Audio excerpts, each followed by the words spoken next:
Alunos do ensino geral submetidos a provas com erros de conteúdo e de escrita. Mia Couto, preocupado com níveis de corrupção, diz que o problema tornou-se cultura. Pugilistas moçambicanos garantem medalhas nos Jogos da Commonwealth.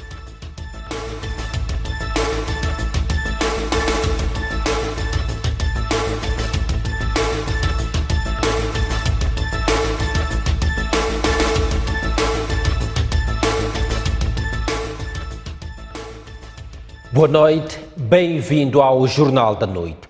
Alunos da 5ª, 6ª, 7ª e 9ª classes foram submetidos a 7 provas trimestrais com erros de conteúdo e de escrita. O problema foi verificado na cidade de Maputo e na província da Zambésia. O setor da educação na capital assume os erros, mas justifica que não afetaram a avaliação. É mais um escândalo a abalar o sistema de educação em Moçambique desde esta terça-feira, com a circulação destas provas finais, contendo erros diversos. Trata-se de provas finais das disciplinas de português, matemática, educação visual e ofícios e ciências naturais, que apresentam erros ortográficos, de conteúdo e até de cálculo. Mas vamos em partes. Este enunciado, realizado na última segunda-feira, a nível da cidade de Maputo, apresenta um texto de natureza narrativa, no entanto, mas abaixo a informação remete a um outro género textual. O texto da sua prova apresenta-se em estrofes e versos e obedece a uma estrutura fixa. Mas os erros não pararam por aqui. Neste guião de respostas da disciplina de matemática da 6ª classe de uma província não identificada, o redator diz que 64 mais 36 é maior que 101. Contas feitas, 64 mais 36 é igual a 100, o que significa que o maior número é o da direita, o 101. Mais do que isso, um outro guião de respostas da 4ª classe assume que 4.521 mais 8.289 é igual a 1.810. Este outro guião de respostas da disciplina de educação visual da 6ª classe, que não conseguimos identificar a origem, foi capaz de enumerar e deixar ao critério dos alunos os tipos de desenhos conhecidos. Os 4 tipos de desenhos são giz, lápis de carvão, lápis de cor, lápis de cera. Uma resposta que valia 4 valores. Alguns dos enunciados são provenientes dos distritos de Gurue e Niquadala, na província da Zambésia, onde um deles tem a cotação que vai até 40 valores. Em reação ao assunto, o Serviço de Assuntos Sociais da cidade de Maputo diz que a falha deveu-se à existência de variantes da mesma disciplina. Nós conseguimos ver que a frase em causa não pertence a esta prova, mas sim à variante do turno da noite, onde encontramos versos e estrofes. Consequentemente, durante a formatação destas provas é que ocorreu esta falha.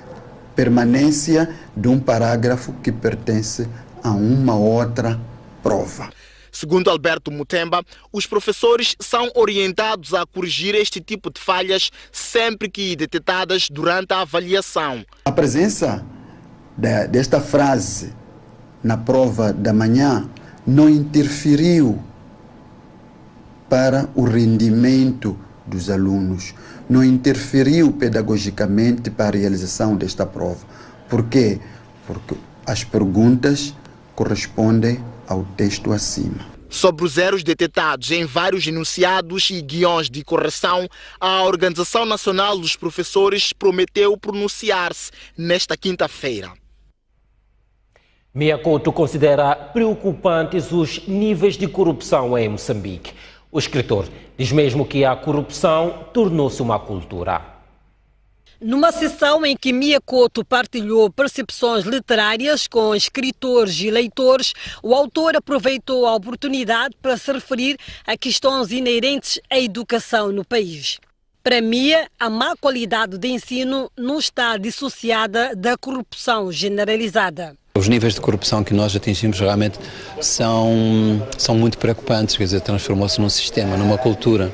As crianças aprendem isso na escola, quando o professor vende a nota, quando o professor troca serviços de sexo, não é? Com as alunas. Quando isso tudo é feito e os próprios alunos assistem isso de uma maneira em que esse fenómeno fica impune, não é? Há ali uma aprendizagem que é tão forte como aquilo que aprende como valores na própria escola. Não? Ainda neste evento, Mia criticou o protagonismo que a imprensa tem dado aos políticos quando muitas vezes não tem nada de novo a dizer. É importante eu pedir a opinião dos políticos, sim, mas que não seja completamente hegemónica, que não cubra metade dos noticiários, metade das páginas dos jornais, são políticos a dizerem coisas. Se forem coisas novas, se eles disserem coisas que são realmente propostas importantes para o país, tudo bem. Mas a maior parte das vezes sucede porque há um ciclo vicioso, isto é, o político sabe que precisa ser ouvido, a informação sabe que o político quer sempre falar e quer sempre ser ouvido, portanto é um ciclo de preguiça e de vício que tem que ser cortado. Para o escritor, atualmente faz falta que os cidadãos tenham informação mais apurada sobre o que se está a passar em diferentes setores sociais. Por exemplo, a questão do custo de vida que hoje enfrentamos, faz falta que se perceba que este assunto é um assunto que não é especificamente moçambicano, não é um assunto de Moçambique, é um assunto do mundo. Agora, de que maneira que isso pode ser dito? Que as pessoas tenham credibilidade, que as pessoas acreditem que isso não é uma desculpa, que não é uma fuga. A sessão literária com o escritor foi realizada na Fundação Fernando Leite Couto, em Maputo. A companhia de Buse desmente o antigo ministro da Indústria e Comércio.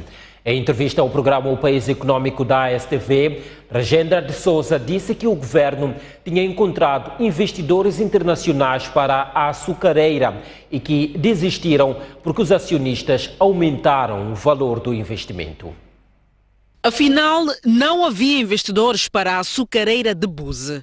A revelação é dos acionistas da companhia que acusam o antigo ministro da Indústria e Comércio de faltar à verdade sobre os alegados investidores conseguidos pelo governo para dinamizar a empresa. Apareceram-nos investidores quenianos com base na Inglaterra a dizer que tinham tudo pronto.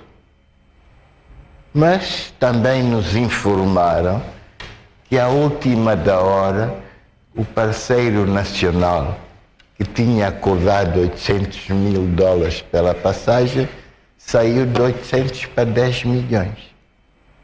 Então o investidor com 10 milhões vai fazer coisa nova. Os acionistas da companhia do Buse não souberam de nenhuma iniciativa tomada pelo antigo ministro para apoiar a companhia do Buse.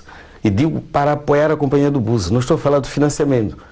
Porque aquela empresa é uma empresa de dimensão tal, com tanto impacto social, que seria desejável e seria de esperar que ele, na qualidade de Ministro da Indústria e Comércio, se preocupasse com aquela companhia. Fernando Sumbana Júnior é sócio de uma das empresas acionistas da Companhia Açucareira de Buse. Contesta as afirmações e os valores apresentados pelo antigo ministro da Indústria e Comércio. $800 mil nem dão para fazer a limpeza da companhia do Buse. Portanto, estes são números que estão completamente desfasados daquilo que é a realidade.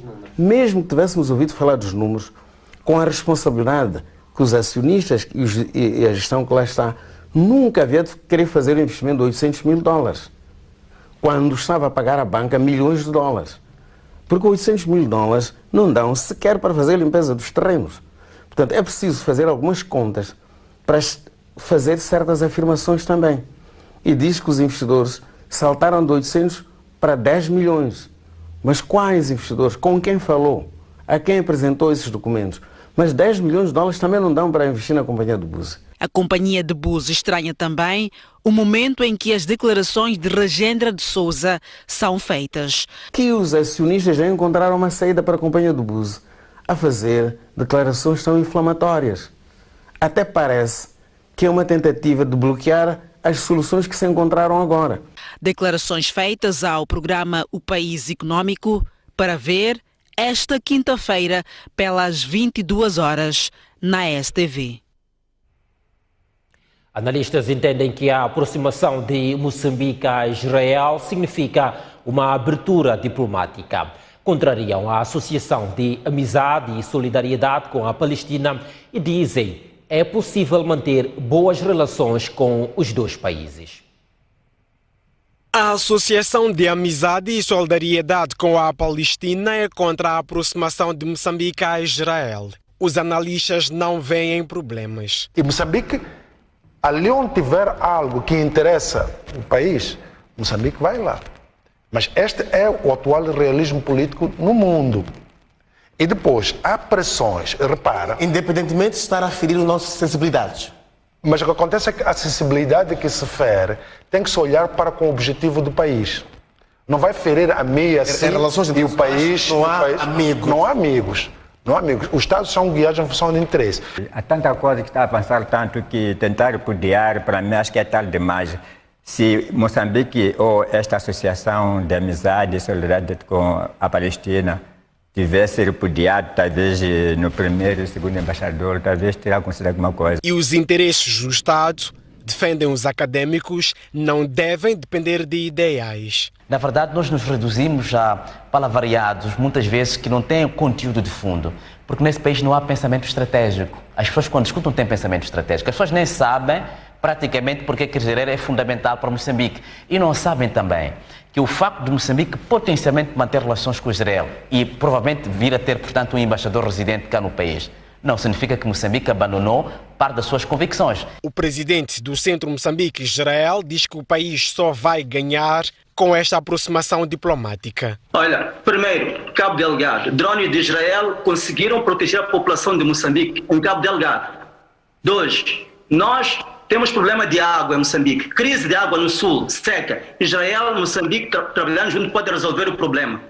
3, agricultura, segurança. Nós conseguimos resolver os problemas que causam muita fome neste país. Israel produz, tem capacidade, tem ciência, pode ajudar sim. O professor de Relações Internacionais entende que a aproximação de Moçambique a Israel não afeta as relações com a Palestina. Estabelecer relações com países que não se entendem tem sido sempre um problema.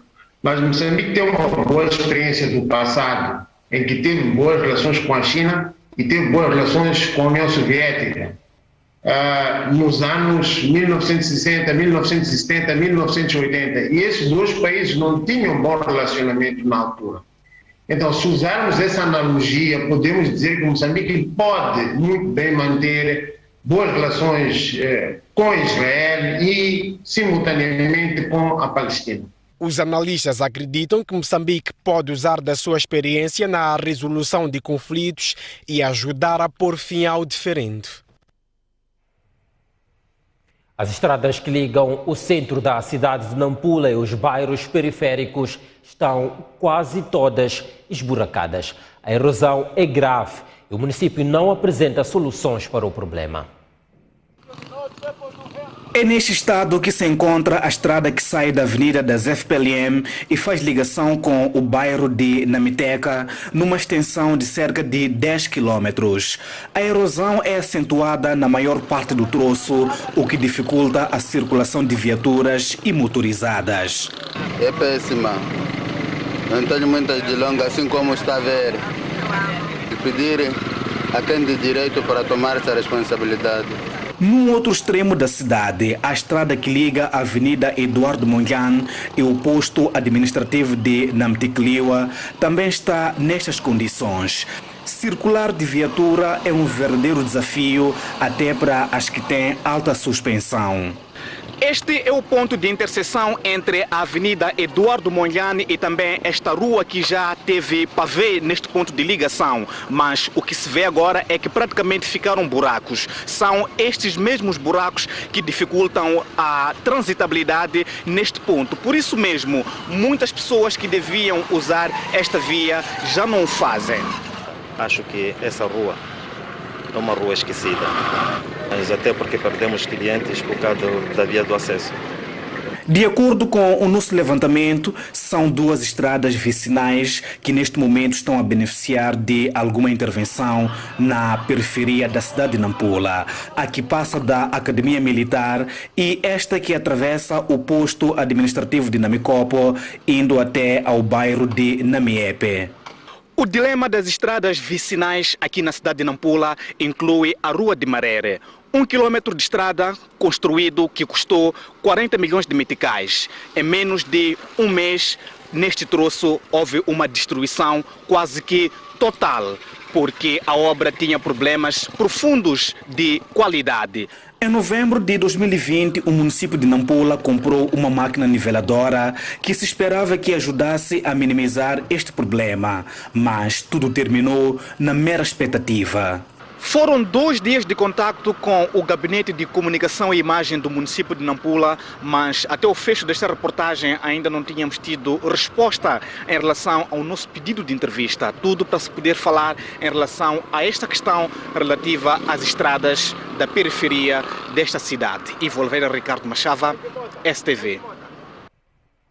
Moçambique já teve 6 casos suspeitos de varíola dos macacos. A informação é avançada pelo Ministro da Saúde. No entanto, Armindo Tiago tranquiliza que nenhum caso suspeito foi confirmado. Desde que o primeiro caso foi detectado, sobretudo na África do Sul, mas no mundo, o país tem estado a preparar-se para identificar suspeitos. Até este momento, nós tivemos 7 suspeitos, incluindo aquele caso que circulou muito da província de Nampula. A testagem do primeiro suspeito foi feita na África do Sul, mas neste momento o país já tem capacidade. Os últimos 6 casos foram testados em Moçambique e, eventualmente, todos eles foram negativos. 7 casos suspeitos de varíola dos macacos em Moçambique. Mais de 3.000 pessoas deixaram de percorrer entre 40 a 95 quilómetros para ter acesso a cuidados de saúde em Funhalouro, na província de Inhambane. O distrito tem um novo hospital construído na localidade de Cupo. Na localidade de Cupo, no distrito de Funhalouro, ficar doente era quase que proibido. É que, para chegar a uma unidade sanitária, a população percorria aqui entre 40 a 95 quilómetros em vias de acesso precárias e sem meios de transporte.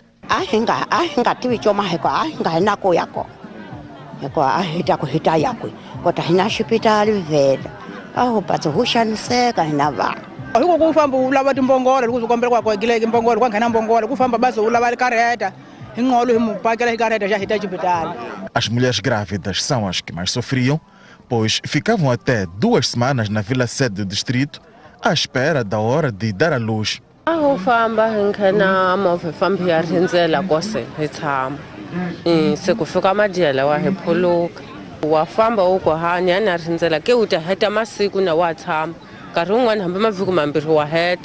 Mas os problemas desta população chegaram ao fim com a entrada em funcionamento do Centro de Saúde de Cupo.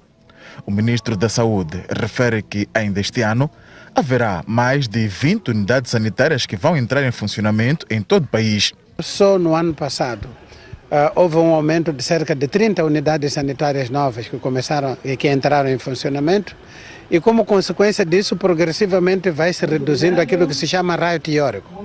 É a quantidade de quilômetros que a população percorre para encontrar uma unidade sanitária.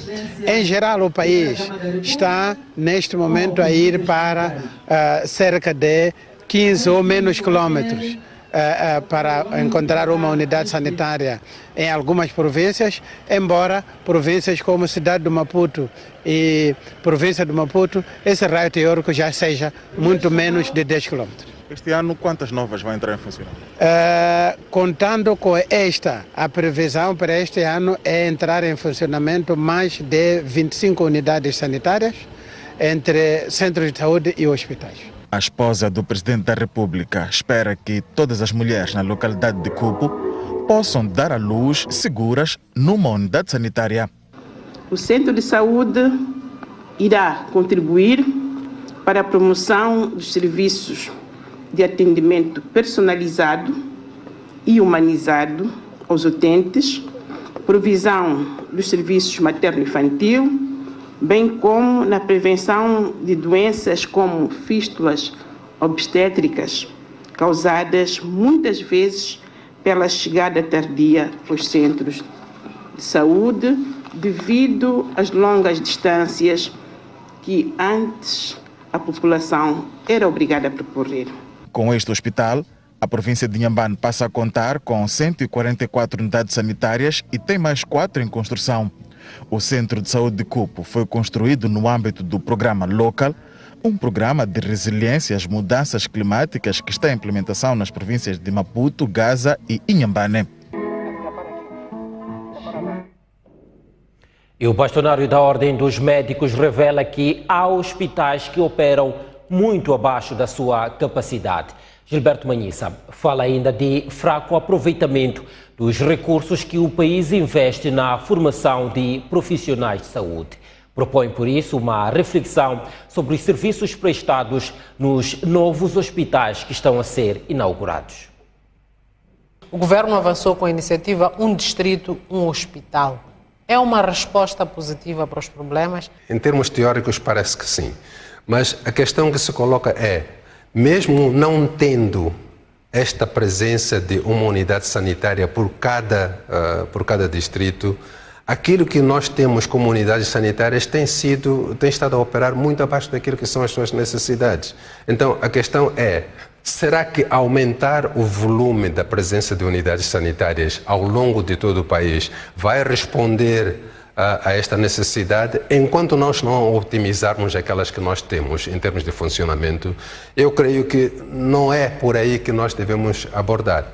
Quando nós passamos de um posto de saúde para um hospital rural, já não é um enfermeiro que vai para lá. As necessidades em termos de custos aumentam. Os custos que isto aqui acarreta são de longe muito mais elevados do que aqueles que nós temos estado a presenciar. Ora, se o Estado está em condições de acomodar estas necessidades, olha, é bem-vinda a oportunidade.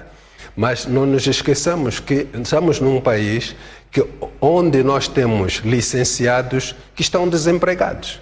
Portanto, é uma situação delicada. Por que nós vamos construir edifícios quando o aproveitamento do investimento que foi feito na formação por parte das famílias e por parte do Estado moçambicano não está sendo devidamente feito?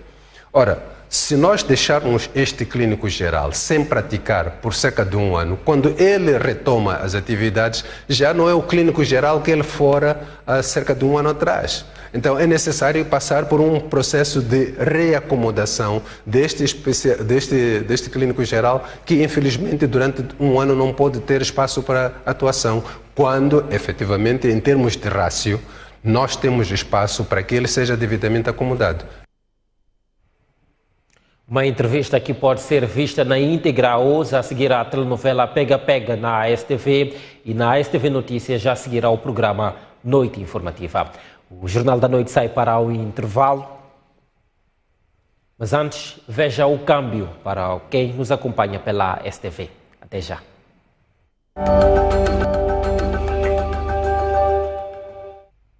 Bem-vindo de volta ao jornal. O rio Umbeluzi, no distrito de Boane, está a ser limpado. O objetivo é retirar plantas aquáticas que podem pôr em causa a qualidade e quantidade de água que é abastecida na região do Grande Maputo. As máquinas já roncam e começaram a limpar o troço de cerca de 20 quilômetros, desde a barragem dos Pequenos de Bombos até a estação de tratamento de água de Umbeluzi. A ação visa descongestionar o leito, garantindo maior fluidez e melhor qualidade à água que abastece o Grande Maputo. Essa é a primeira fase. A ideia é assegurar que em todo o troço onde o escoamento deve seguir até ao ponto de captação, temos que assegurar a limpeza. Mas numa primeira fase, como disse, isto mereceu um estudo que identificou os pontos mais críticos. Numa segunda fase, não vai olhar para o Umbeluzi, como eu disse, vai olhar também para o Incumate, na mesma tendência de assegurar a qualidade. Por seu turno, a edilidade de Boane acredita que a ação poderá ajudar os agricultores. O rio estava mesmo com alguns problemas de assoreamento, mas com esta limpeza as águas vão escoar como devem ser e vai continuar a disponibilizar água para os nossos agricultores. Não só, e essas plantas aquáticas, esses solos que estão a ser retirados, e estamos a trabalhar com os agricultores para reaproveitarmos este material. E, se podem ver, são solos bastante orgânicos, então estamos a trabalhar com os agricultores para aproveitar este material para eles poderem usar nos seus campos de produção. Esta etapa, que conta com o apoio de organizações não governamentais ligadas ao ambiente, começou em junho e terá seu fim em setembro. O alegado fornecedor de armas usadas na tentativa de rapto a um cidadão paquistanês na cidade da Beira negou-se em tribunal que conhecia os outros arguidos do processo. No decurso da terceira sessão de julgamento dos 3 indivíduos indiciados de tentativa de rapto frustrado pelas autoridades policiais do empresário de origem asiática em finais do ano passado na cidade da Beira, o declarante Jimo Mashamba, que errou num outro processo de roubo com recurso a uma arma de fogo, disse nesta terça-feira que desconhece os coarguidos. Mashamba, que está encarcerado na cadeia central da Beira desde maio deste ano, acrescentou que nunca fez parte do grupo que tentou raptar o empresário de origem asiática e disse que andava fugitivo por conta de um outro crime que cometera em dezembro do ano passado. Mashamba referiu ainda que conheceu estes coarguidos apenas há uma semana, numa viatura dos serviços penitenciários, durante um percurso da cadeia central da Beira a este tribunal, tendo acrescentado que quando foi detido na Zambésia, possui assim uma arma do tipo AKM e não 2 pistolas, conforme tinha adiantado a STV na semana passada. Refere-se que o declarante Mashamba, em 2015, foi condenado a 6 anos de prisão por crimes de furto com recurso a armas de fogo, tendo sido solto um ano depois por razões que não foram explicadas nesta sessão, porque não é este o caso que está a ser julgado. O segundo dos 3 agentes do Cernic, ouvido igualmente nesta terça-feira, tal como o seu colega, afirmou na semana passada que a corporação teve conhecimento dos preparativos do rapto através das suas linhas operativas e confirmou que participou nas operações que culminaram com a detenção dos 3 coarguidos e que pelo menos um deles confessou o crime durante a investigação, assim como o envolvimento dos outros, incluindo do declarante Jimo Mashamba. Nesta sessão, devia ser ouvido também o terceiro agente, igualmente como declarante neste processo, mas o mesmo não compareceu no tribunal por se encontrar doente, tendo sido alterada a sua audição para o próximo dia 9 de agosto. Várias pessoas protestaram em Joanesburgo contra a violação de 8 modelos na vizinha África do Sul. 7 moçambicanos estão entre os 80 detidos em conexão com o caso. O ministro sul-africano para a polícia diz que o episódio constitui uma vergonha. Ainda não há desfecho do caso da violação de 8 mulheres por homens armados enquanto gravavam um vídeo musical em Krugersdorp, na África do Sul. Esta terça-feira, um grupo de ativistas fez as ruas de Joanesburgo para protestar contra este crime. Been howling all the time about the deterioration of the rule of law in our country. We've also been putting it on notice that illegal immigration is a big issue that needs to be sorted out in our country, and they have not been taking us seriously. And it had to take this kind of crime to happen for us to be able to put the issues of illegal immigration on the map. And so we are here to support the victims of this crime, but also to say that time is about up for the current government and the current ruling party who have not taken these issues seriously. Por seu turno, o ministro sul-africano para a polícia repudiou o que considera vergonha para a África do Sul. What happened in Krugersdorp is just a shame of the nation, Premier. We were lucky yesterday to meet the families, but when you see those people and you realize that they are not just a story, they are human beings, they are there, they are young, you talk to them, and you realize the destruction, which is not temporal. Some of those destructions are permanent. As autoridades sul-africanas anunciaram esta terça-feira a detenção de mais 40 imigrantes ilegais que faziam um garimpo ilegal em Krugersdorp. Conhecidos como Zamazamas, os garimpeiros são apontados como os mentores de vários crimes naquela região da África do Sul. A China anunciou exercícios militares próximo de Taiwan e suspendeu a importação de frutas cítricas e produtos de pesca, bem como a exportação de areia natural para a ilha. As medidas coincidem com a visita da chefe do Congresso norte-americano. Dito e feito. Tal como já tinha avisado, a China não ficou mesmo de braços cruzados diante da visita de Nancy Pelosi, presidente da Câmara norte-americana a Taiwan. Um total de 21 aviões militares chineses entraram na zona de identificação da defesa aérea de Taiwan, informou esta quarta-feira o Ministério da Defesa da ilha. Pequim ameaçou também os Estados Unidos por aquilo que chamou de desrespeito à China Unida. Em resposta, o governo norte-americano disse estar preparado para o que vier. Além de exercícios militares, o governo de Xi Jinping impôs sanções econômicas a Taiwan, proibindo importações de alguns peixes congelados, biscoitos, doces e frutas cítricas. Pequim impediu também a exportação de areia natural da China.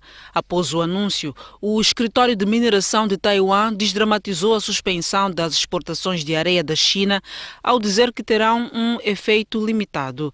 Ademais, a China decidiu interditar a entrada de gestores de 4 empresas taiwanesas na China.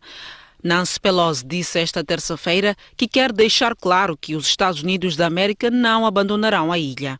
Apesar de ser governada de forma independente desde 1949, a China considera a ilha de Taiwan como seu território.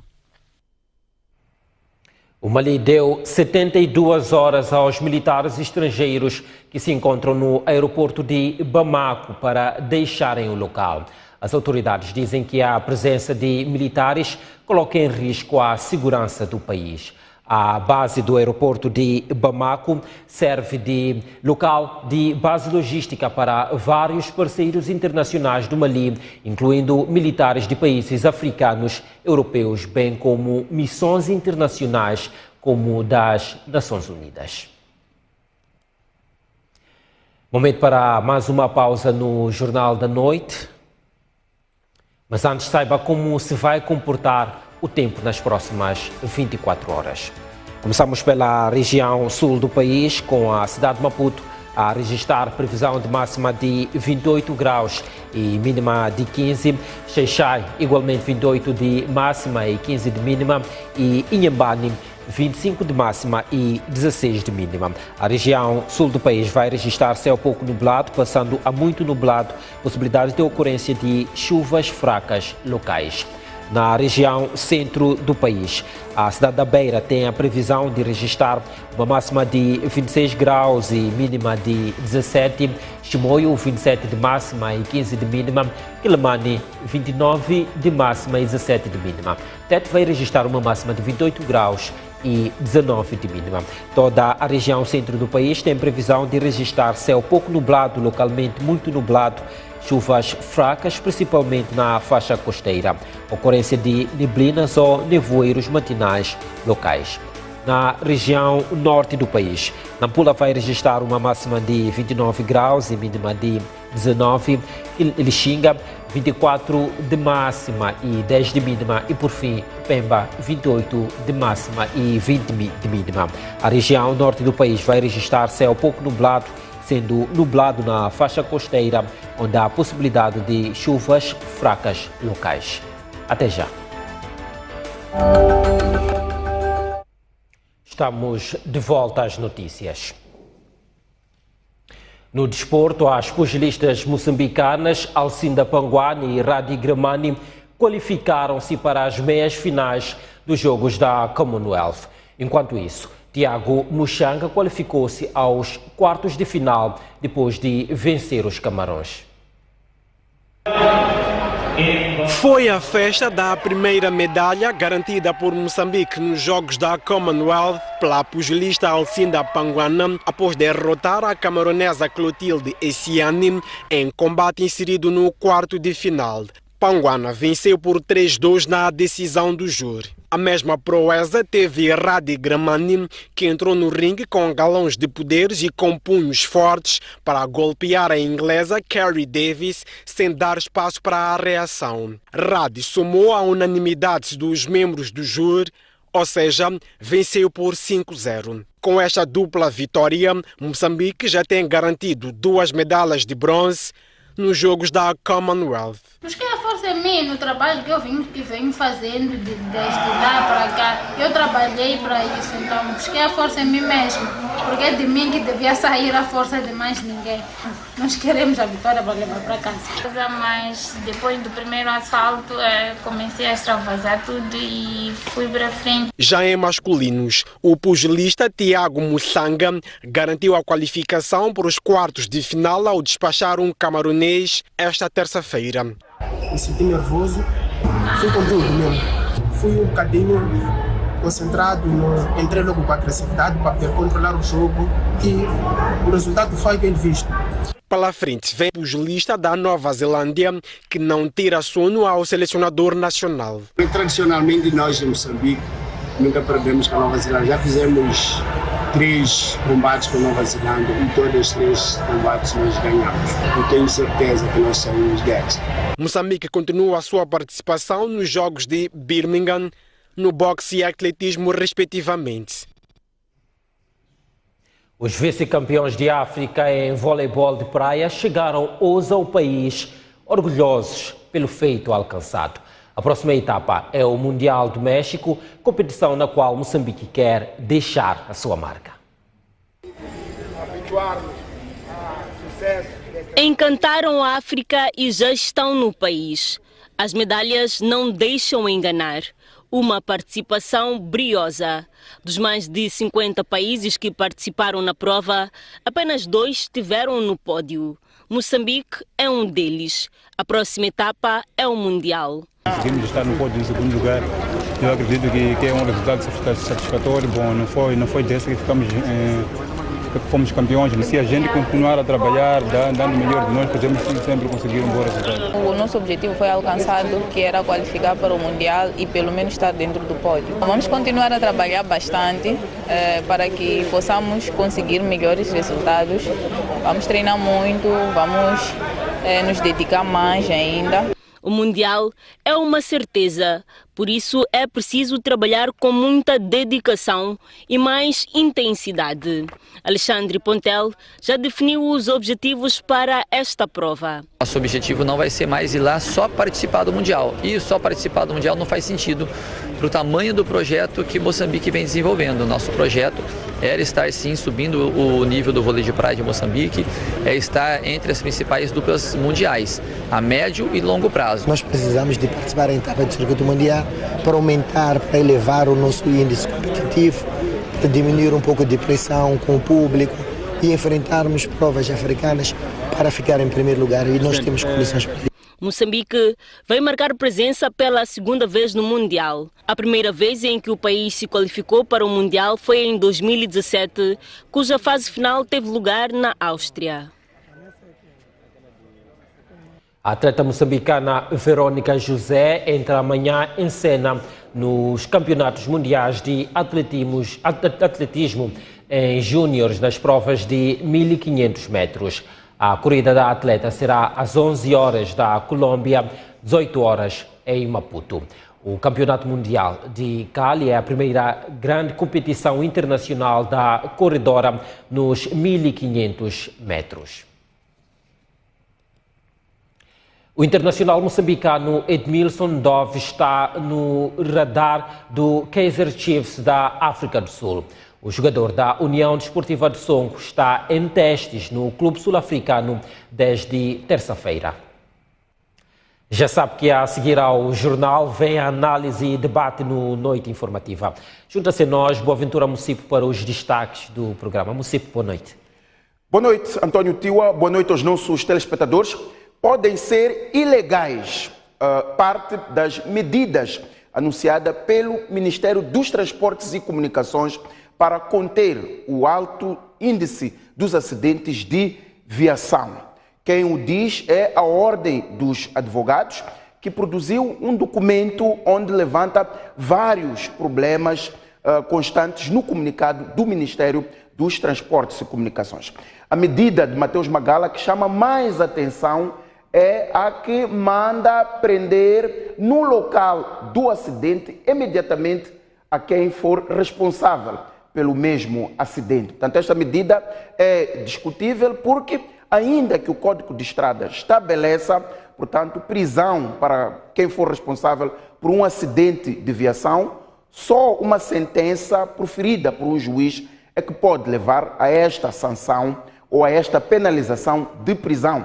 Portanto, o Ministério dos Transportes não é autoridade para mandar prender quem quer que seja, a não ser que haja uma sentença proferida por um juiz. Há outros problemas levantados neste comunicado do Ministério dos Transportes e Comunicações, como a recolha dos documentos das viaturas no local do acidente e também a suspensão da carta de condução no local do acidente. A Ordem dos Advogados é que abre noite informativa. Hoje eles vão explicar, ou a Ordem vai explicar todos os problemas neste comunicado do Ministério dos Transportes e Comunicações. O pai de Afonso Dhlakama, o Régulo Mangundi, foi reconhecido 50 anos depois como líder tradicional ou régulo da sua zona de atuação. Da sua própria voz, da voz do Régulo Mangundi, ouviu-se de que ele obedecia a um comando diferente do comando do Estado que o impedia, portanto, de aceitar o reconhecimento do Estado moçambicano. Após a morte de Afonso Dhlakama, houve um consenso familiar e este líder tradicional aceitou.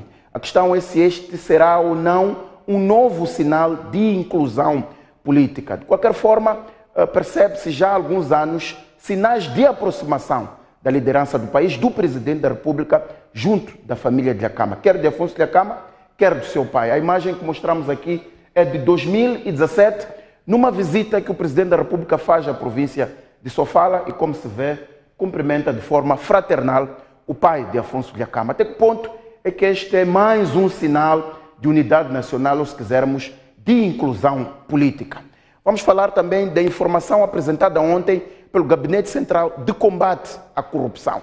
No geral, os crimes de corrupção na justiça têm estado a crescer. Quando falamos de justiça, estamos a falar de magistrados, estamos a falar da polícia, estamos a falar do CERNIC, estamos a falar dos serviços de imigração. Aqueles que deveriam proteger e que deveriam evitar crimes de corrupção são os que caíram na malha da mesma corrupção, ou uma parte caiu na malha da corrupção. Este vai ser o tema que vamos discutir aqui no Noite Informativa, na segunda parte, com os nossos três convidados. São eles Jamérco Bissi, Ismael Moussa, e também vamos contar hoje com a presença de Dércio Alfazema. São os temas que servimos hoje, quarta-feira. Aguardamos por si no nosso local habitual, na STV Notícias. Até já. Os temas estão lançados, o convite está feito, o Jornal da Noite está à porta de fecho num dia em que destacamos que a Primeira-Dama inaugurou um hospital na província de Inhambane. Boa noite, até amanhã.